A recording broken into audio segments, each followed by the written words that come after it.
નમસ્કાર, મારું નામ પાયલ માંડણકા છે. બાળકો, આજે હું તમને એક સરસ મજાની વાર્તા કહેવા માંગુ છું. તો તમારે વાર્તા સાંભળવી છે ને? સરસ, ચાલો. આ વાર્તાનું નામ છે સાચો ખોરાક. તો તમારે ધ્યાનથી આ વાર્તાને સાંભળવાની છે. જુઓ બાળકો, એક હતો ચકો અને એક હતી ચકી. ચકી બેન તો રોજ ખીચડી બનાવતા.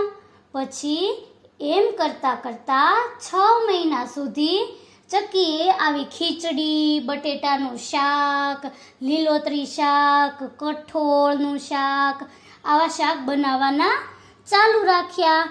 ચકાને એક દિવસ એવું થયું કે હું રોજ કઠોળ ખાઉં છું, રોજ મને બટેટાનું શાક ખાવા મળે છે. આ 6 મહિના થઈ ગયા, પણ મેં તો પિઝા, બર્ગર, પાણીપુરી, દાબેલી આવું તો મેં કશું જ ખાધું નથી.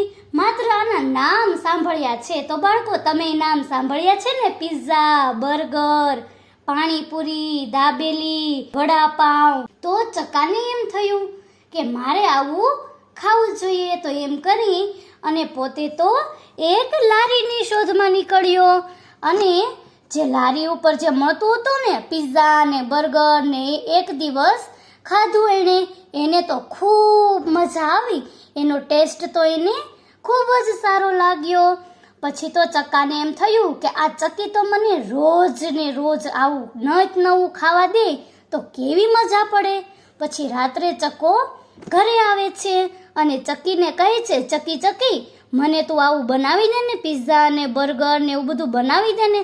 તો ચકી કહે, ના રે ના, હું તો એવું નહીં ખાઉં, કારણ કે એ સારો ખોરાક નથી. ચકો તોય નથી માનતો. પછી ચકાને એમ થયું કે મારે છે ને પિઝા ને બર્ગર ને એની બધાની લારી ખોલવી જોઈએ. એની બધાની હું જો દુકાન ખોલું ને તો મને ખાવા મળશે અને મારો ધંધો પણ થશે. તો પછી એક દિવસ ચકાએ ચકીને વાત કરી કે મારે આ ધંધો ખોલવો છે. તો પછી ચકાએ નિર્ણય લીધો અને પોતાનો બર્ગર, પિઝા, પાણીપુરી, દાબેલી, વડાપાઉં આવા બધા ફાસ્ટ ફૂડની દુકાન ખોલી. પછી તો 6 મહિના થયા અને ચકો તો તાજો માજો થઈ ગયો અને ખૂબ જાડો થવા લાગ્યો અને એને બીપી ને એવી બધી બીમારી થવા લાગી. એક દિવસ ચકો તો ખૂબ બીમાર પડ્યો અને પછી છે ને ચકો તો ઘરે આવીને ખાતો પણ નહીં અને ચકી રોજ ખીચડી બનાવેલી છે એને ફેંકી દેવી પડતી. પછી એક દિવસ ચકો ઘરે આવ્યો અને ખૂબ જ બીમાર હતો, એને તાવ આવતો હતો. એટલે ચકી કહી, ચકા, મેં તને ના પાડી હતી ને કે તું એવો ખોરાક ખામાં. તને તારા પેટ જો, તું કેટલો જાડો થઈ ગયો છો. તને આવો બધો ખોરાક સારો નથી, આપણા શરીરને ખૂબ નુકસાન પહોંચાડે છે. પણ તોય તું મારી વાત નથી માનતો.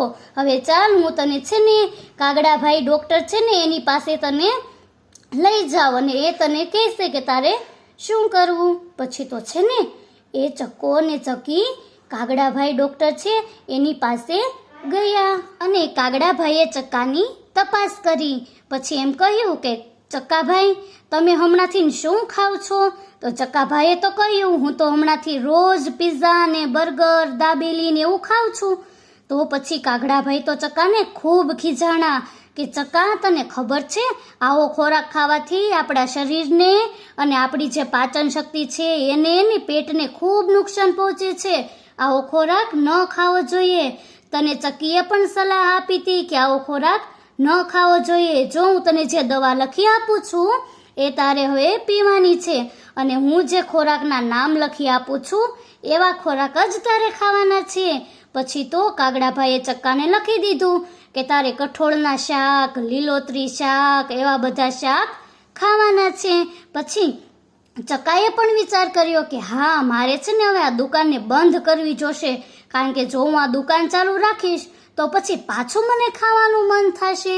એટલા માટે પછી ચક્કાએ આ દુકાનને, ફાસ્ટ ફૂડની જે દુકાન છે એને બંધ કરી અને ચકીને પણ કહ્યું કે ચકી, હવેથી હું છે ને તું જે બનાવીશ સારો ખોરાક એ જ ખાઈશ, આવા ફાસ્ટ ફૂડ ખાવાનો નથી.